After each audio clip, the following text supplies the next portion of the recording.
வாங்க இன்றைக்கி சுவையான டேஸ்டியான மீன் குழம்பு எப்படி வைக்கலான்னு பார்க்கலாம். நல்லா 150லேருந்து 200 ml எண்ணெய் ஊற்றிக்கோங்க. கடுகு நல்லா தாளிக்க விட்டுடுங்க. அதோட வெந்தயம் நல்லா 1 ஸ்பூன் போட்டுக்கோங்க. கருவேப்பிலையும் போட்டு அதுவும் நல்லா கொதித்து வரட்டும், பொரிஞ்சு வரட்டும். அதோட 4 பச்சை மிளகாயை நல்லா நறுக்கியே போட்டுடுங்க. பச்சை மிளகாயும் நல்லா வதங்கி வரட்டும். இப்போ நல்லா ஒரு 2 கை அளவுக்கு சின்ன வெங்காயத்தை உரித்து அதையும் நல்லா வதக்கி விட்ருங்க. நல்லா வதங்கட்டும். ஒரு 20 வெள்ளைப்பூடு எடுத்து நல்லா நச்சு நல்லா தோலெல்லாம் உரிச்சிட்டு அந்த வெள்ளைப்பூடை மட்டும் நல்லா நச்சு போட்டுடுங்க. வெங்காயம் வதங்கினோடனே அந்த வெள்ளைப்பூடையும் போட்டு நல்லா வதக்கி எடுத்துடுங்க. நல்லா அப்படியே வதங்கிட்டே இருக்கட்டும். வதங்கின வெள்ளைப்பூடோட இப்போயே ஒரு மணம் வரும். இருந்தாலும் நல்ல வெள்ளைப்பூடு வாசம் போகிற வரைக்கும் நல்லா அந்த வெள்ளைப்பூடு நல்லா வதங்கி வந்துருக்கட்டும். இப்போ ஓரளவு வதங்கி வந்துடுச்சு.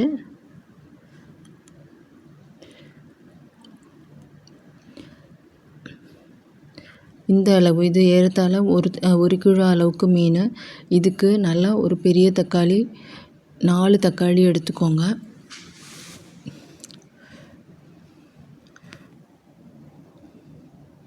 அந்த 4 தக்காளியை நல்லா அரைச்சி இதோட கலந்து விட்டுடுங்க. ஏன்னா தக்காளி தோல் அங்கங்கே இருக்கும், அது சாப்பிட்டு நமக்கு இடைஞ்சலாக இருக்கும். இந்த மாதிரி அரைச்சி கலக்கி விட்டுட்டோன்னா குழம்பு ஓரளவு கெட்டியாக வந்துடும். தக்காளி வாசனை இருக்காது, நல்ல மணமாயிரும் தக்காளி நல்லா வெந்துட்டு.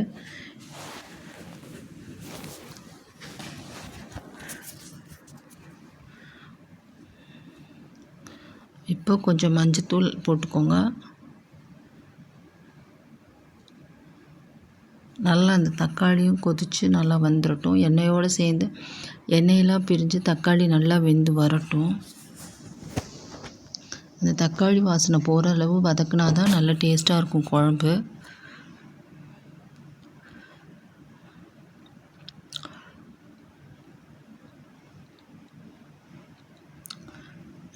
இப்படி நல்லா கொதிச்சு வர நேரத்தில் நம்ம கீழே எங்கேயும் பிடிச்சிட்டு அதை படிக்க நல்லா கிண்டி விட்டுக்கலாம் குழம்ப.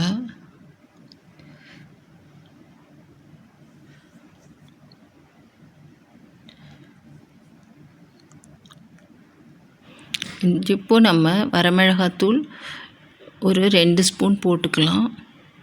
1/2 ஸ்பூன் மல்லித்தூள் போட்டுக்கலாம்.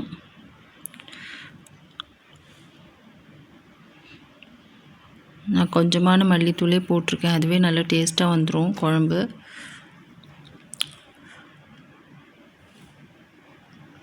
இதையும் நல்லா கிளறி விட்டுக்கலாம். இப்போது நம்ம 1 டம்ளர் தண்ணி ஊற்றி அதையும் நல்லா கொதிக்க விட்டுக்கலாம்.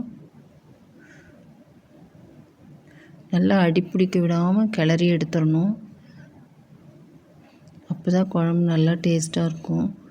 நல்லா எல்லாமே கொதித்து வத்த குழம்பு பக்குவத்துக்கு இந்த ஸ்டேஜில் இருக்குது. இந்த ஸ்டேஜில் நம்ம நல்லா கல்லுப்பு போட்டு அதையும் அதோடு சேர்த்து கிளறி விட்டுறலாம்.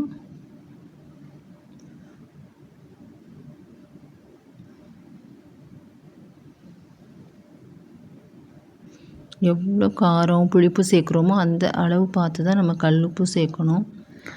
நான்வெஜ்ஜாக இருந்தாலும் அளவாக தான் இருக்கணும் கல்லுப்பு, அப்போ தான் நல்லாயிருக்கும்.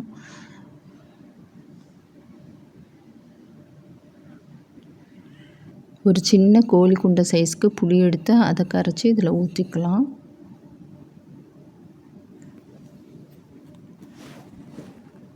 அந்த புளியையும் நல்லா சேர்த்து குழம்போட கிளறி விட்டுலாம்.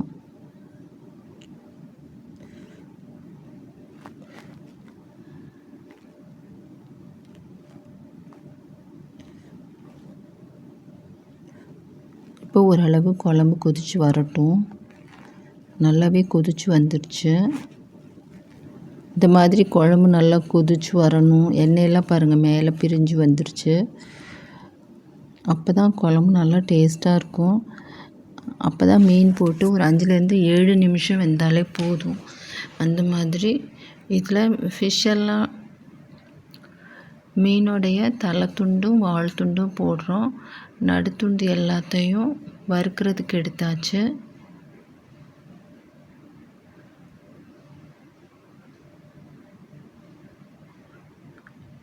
இது உளி மீன்.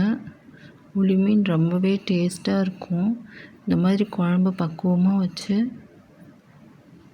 சாப்பிட்டு பாருங்கள். நல்லா கொதிக்கிற ஸ்டேஜில் தான் நம்ம இந்த மாதிரி மீனை போடணும்.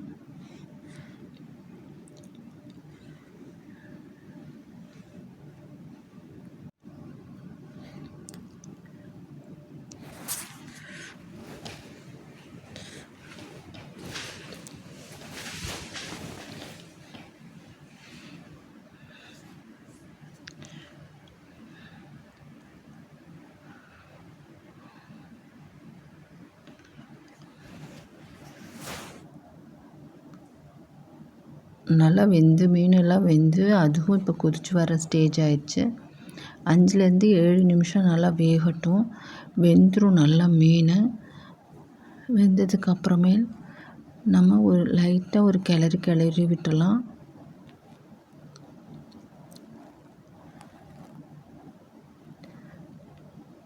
கிளறி விட்டுட்டு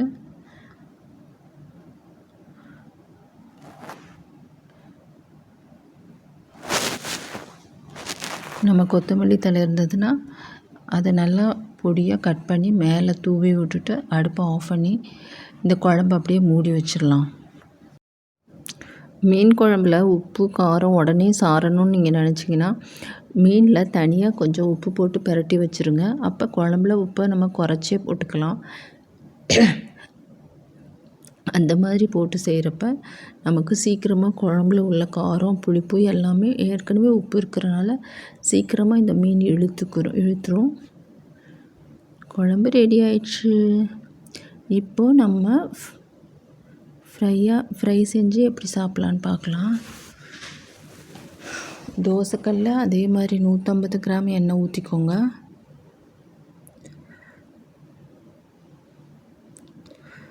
எண்ணெய் ஓரளவு நல்லா காஞ்சி வரட்டும். அதுக்குள்ளே நம்ம மீனில் தனி மிளகாய் தூள், உப்பு, கொஞ்சமாக மல்லித்தூள், கொஞ்சம் மஞ்சத்தூள் சேர்த்திட்டு அதை நல்லா பிரட்டி எடுத்துக்கலாம். அதோடு நல்லா பிரட்டி வச்சு நல்லா அரை மணி நேரத்துலேருந்து 1 மணி நேரம் வரைக்கும் நல்லா வெயில்லையோ இல்லைன்னா உள்ள ஃபேன்லேயோ நல்லா காய விட்டுருங்க. அப்போ தான் நல்லா ஃபிஷ் நல்லா உள்ளே அதெல்லாம் உறிஞ்சிட்டு ரொம்ப நல்லாயிருக்கும் அந்த லெமனோடு சேர்த்து வர்றப்ப. ஓகே, எண்ணெய் ஓரளவு காஞ்சிருச்சு. இந்த ஸ்டேஜில் நம்ம நல்லா பிரட்டி வச்சுருக்கிற மீன் எடுத்து வரிசையாக போட்டுடலாம்.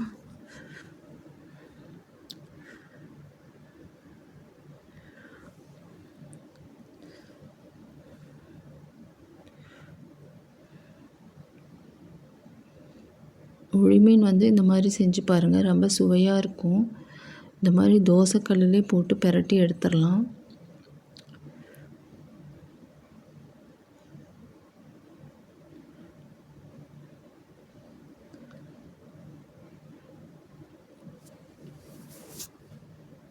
இந்த மாதிரி வீட்டில் இருக்க மிளகாப்பொடியே போடுங்க. வீட்டில் தனி மிளகாப்பொடி அரைச்சி வச்சுக்கோங்க. அதை இந்த ஃபிஷ் ஃப்ரை அந்த மாதிரி இதுக்கெல்லாம் போட்டுக்கோங்க.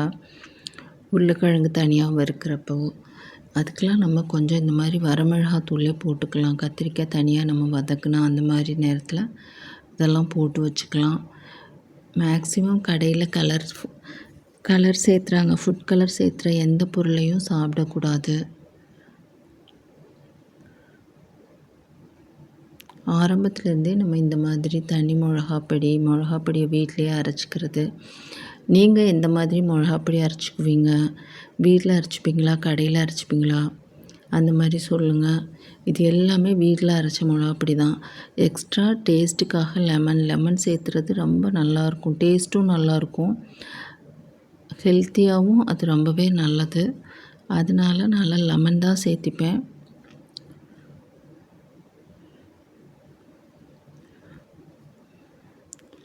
ஃபிஷ் அடிக்கடி இந்த மாதிரி மாற்றி மாற்றி செய்கிறது தான். இதில் இன்னும் நான் முட்டை ஒரு டைம் முட்டை போட்டு சேர்த்து பிரட்டி செய்கிறது.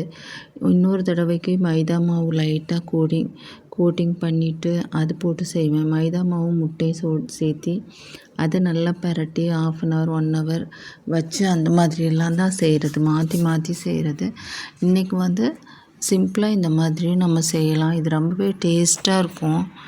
இது சிம்பிளாக இருக்குன்னு நினைக்காதீங்க, செஞ்சு பாருங்கள். நல்லா டேஸ்ட்டாக இருக்கும். இந்த கருவேப்பிலை இருந்தால் அதோட ஃப்ளேவரும் இறங்கிரும் தான். எப்பயுமே ஃபிஷ் ஃப்ரை செய்கிறப்ப கருவேப்பிலையும் அதோட போட்டு அந்த கருவேப்பிலையோடு சேர்த்து சாப்பிட்ணும். அந்த ஃப்ளேவரும் அதில் இருக்கும். நம்ம போட்டிருக்க இன்க்ரீடியன்ட்ஸ் எல்லாமே அந்த கருவேப்பிலையோடையும் சேர்ந்துருக்கும். இந்த மாதிரி செஞ்சு சமைச்சு சாப்பிட்டு பாருங்கள். வாங்க நம்ம வீட்டில் அப்படியே சாப்பிட்றலாம். இன்னொரு செட்டு ஃபிஷ்ஷையும் இந்த மாதிரியே போட்டு பொரித்து எடுத்துக்கலாம். இப்போ நம்ம 1 கிலோ மீனும் நல்லா பொரித்து எடுத்தாச்சு. நல்லா பொரியட்டும் 2 பக்கமும். எப்பயுமே ஒமேகா 3 உள்ள மீன் தான் வாங்கணும்.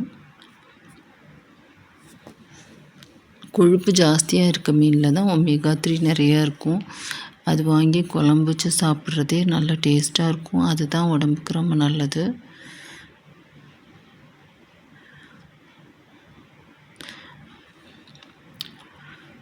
வாங்க ஃபஸ்ட்டு டேஸ்ட்டான ஃபிஷ் ஃப்ரை எடுத்து சாப்பிட்றலாம்.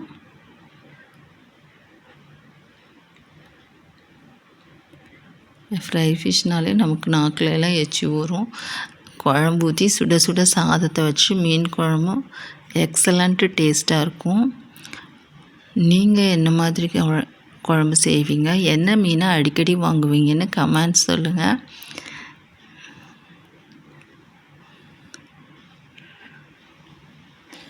குழம்பு அவ்வளோ நல்லா இருந்தது. ஒரு டேஸ்ட்டாக அந்த வெங்காயம் தக்காளியோடைய இனிப்பு டேஸ்ட்டாக நல்ல காரமாக ஒரு அருமையான குழம்பு இருந்தது. நீங்களும் சாப்பிட்டு பார்த்து கமெண்ட்ஸ் சொல்லுங்கள்.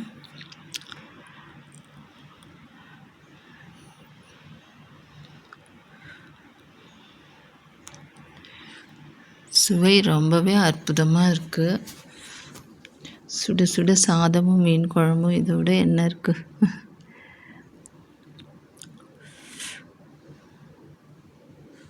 தேங்க்யூ ஃபார் வாட்சிங்.